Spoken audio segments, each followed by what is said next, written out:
সুষ্ঠু ও শান্তিপূর্ণভাবে কুষ্টিয়ার 4টি আসনে জাতীয় সংসদ নির্বাচনের ভোট গ্রহণ অনুষ্ঠিত হলেও নির্বাচন পরবর্তী সহিংসতায় উত্তপ্ত এই জেলা।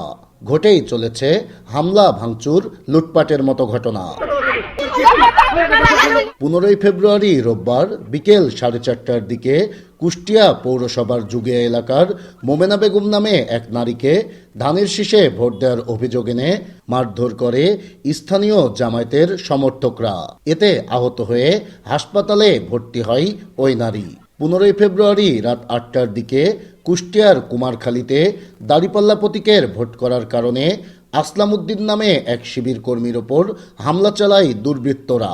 পরদিন সোমবার রাতে কুষ্টিয়ার পোড়াদহ এলাকায় জামাত কর্মী নজরুল ইসলামের ওপর অতর্কিত হামলা করা হয়। তোমার ছেলের গলায় ব্যাস ছিল আর তুমি ধানে ভোট দিছাও।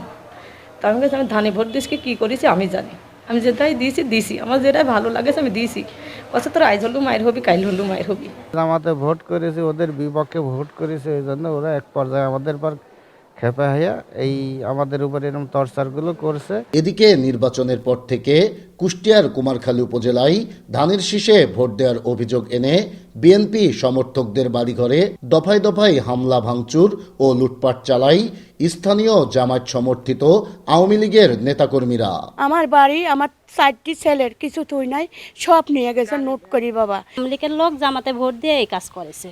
তবে রাজনৈতিক দলগুলো এসবের দায় চাপাচ্ছেন একে অপরের ঘাড়ে। আল্লাহ রহমত, আমরা ওই তার সাথে বিশ্বাসীও না, কারোর ক্ষতি করতেও আমরা রাজি না।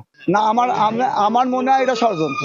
আমরা যে সমস্ত তথ্যগুলা দুইভাবে বিশ্লেষণ করার চেষ্টা করছি, একটা দলীয় দৃষ্টিকোণ থেকে, আর এমনি ব্যক্তিগত বা সামাজিক কোন পূর্ব শত্রুতার ইয়েতে এই ডামাডোলে কিছু হচ্ছে কিনা। ইতিমধ্যে আমরা এমনি যেসব জায়গায় ঘটনাগুলো ঘটছে আমরা আইন শৃঙ্খলার রিপোর্টটা অন্তত করে রাখছি আর কি। অভিযোগটা পুলিশ বলছে রাজনৈতিক নয়, পূর্ব শত্রুতার জের ধরেই এ ধরনের ঘটনা ঘটছে।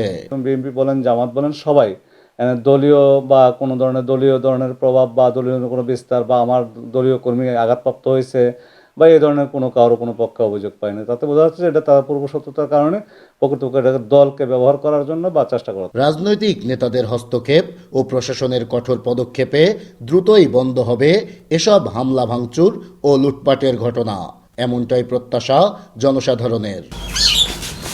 নাইদা সান্তিতাস, দেশ টিভি, কুষ্টিয়া।